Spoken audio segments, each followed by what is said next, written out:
Before we talk about the real estate March market update, let's really zone in and talk about what I'm currently seeing in the market. Are you wondering what is going on and now if it's a good time to buy or sell? Because that's a frequent question and conversation I have with prospective clients.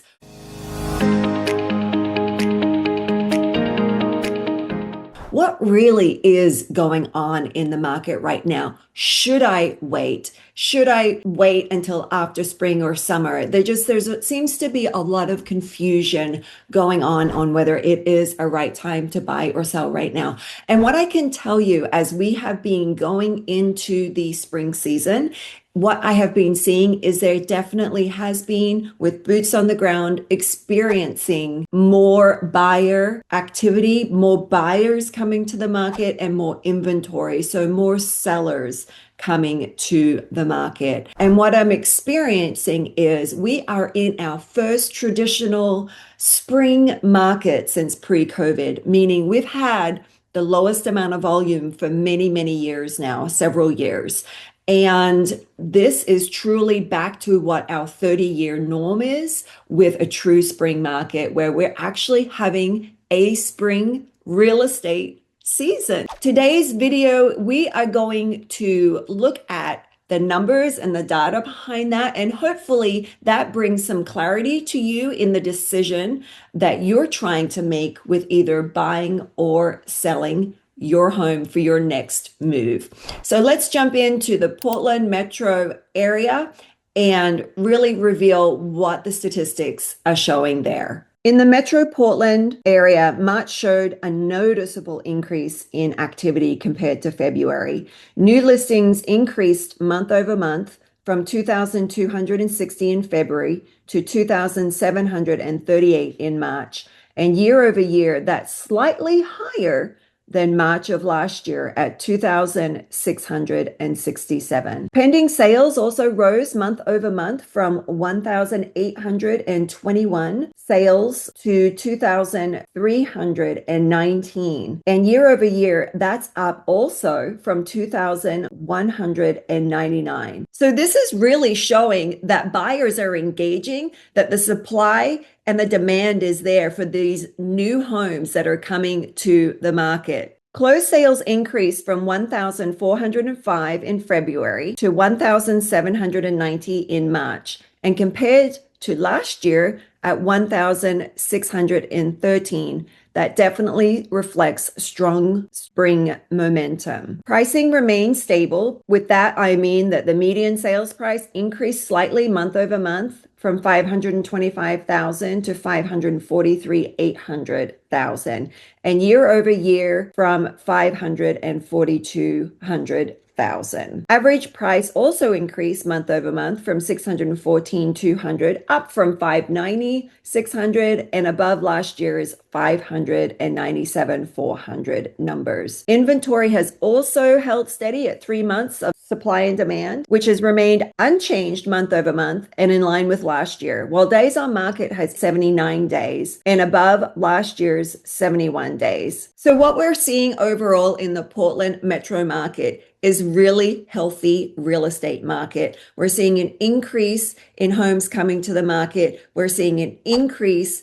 in pending sales, and we're seeing pricing increase as well, month over month trends and year over year trends. So there is definitely a supply. We're seeing buyers engage in the market with this increased inventory. So it's a very healthy market. So let's see what we're doing further south in the Polk and Marion counties of that Salem metro area. So in the mid-Willamette Valley, there's more supply also coming online and a steady pace of absorption as well.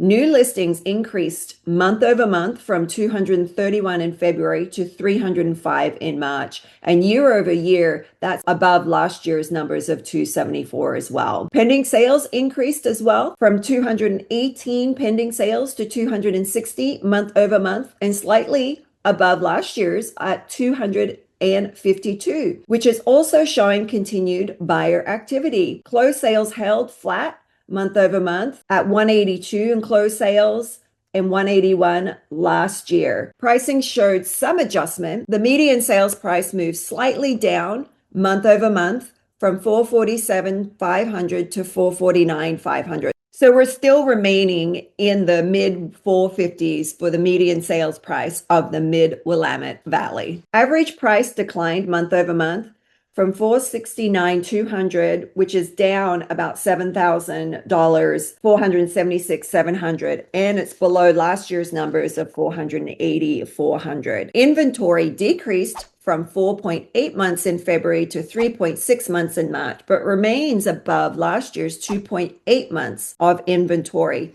And days on market increased significantly to 102 days on market compared to 80 in February and 58 last year. So what we're seeing in the mid-Willamette Valley is inventory and buyer activity. The real estate market in this area is just really still adjusting to more homes and increased inventory coming online. So it's really important strategically to present your home in this particular market strong and position it well with great strategy and marking. And honestly, in all three markets, my suggestion to most sellers right now, unless they don't have the ability to, is to be the best home on the market in condition and competitively priced. And what I'm finding time and time and time again, my proven strategy is that my sellers are receiving less days on market with their home than average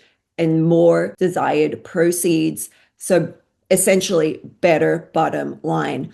My buyers, on the other hand, were able to negotiate when those homes are not brought to the cream of the crop, high level, best to the market. There's a lot of negotiation that can still happen. So on the buy and sell side, you're really in an optimal time period in the real estate market, which is completely refreshing to hear. I'm sure it's refreshing to actually share that with you and be able to authentically communicate that with you. It makes me happy to be able to do my job skillfully and get you your desired outcomes. So moving on to, let's look at the Southwest Washington, that Vancouver metro area in Southwest Washington, where typically, you've got buyers and sellers crossing out of the Portland area into the Vancouver area for no income tax, but there is sales tax. In the past, in the previous market updates, we've been seeing some pretty rapid, I wouldn't say rapid, I would say gradual increase over the last several months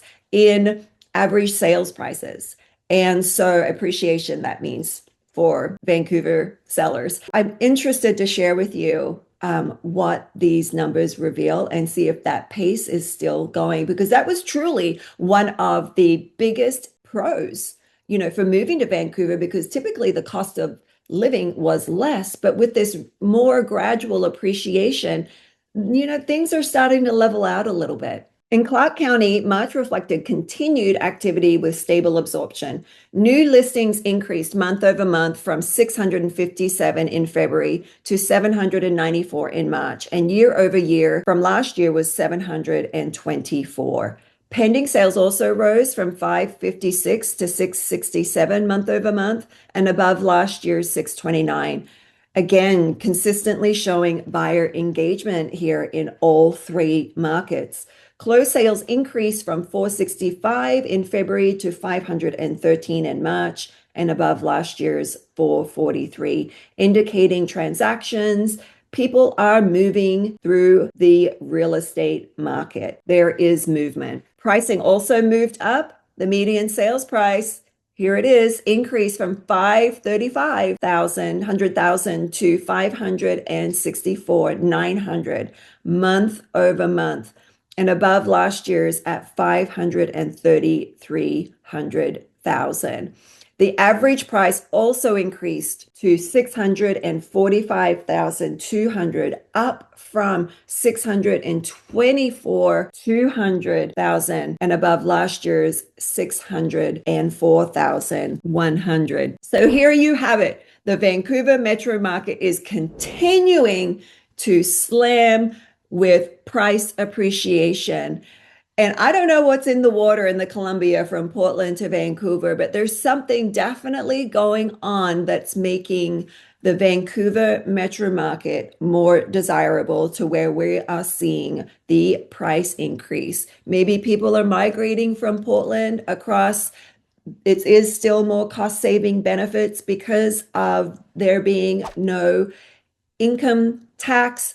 They do have a beautiful downtown area with a waterfront pier with lovely restaurants, wine bars, and just waterfront dining, which can definitely be contributing to the appeal as well. Going back to the Vancouver market, inventory has also held steady at 3 months, which is consistent month over month with last year. So big picture in the Vancouver market, it's obviously showing desirable place to live because of the data.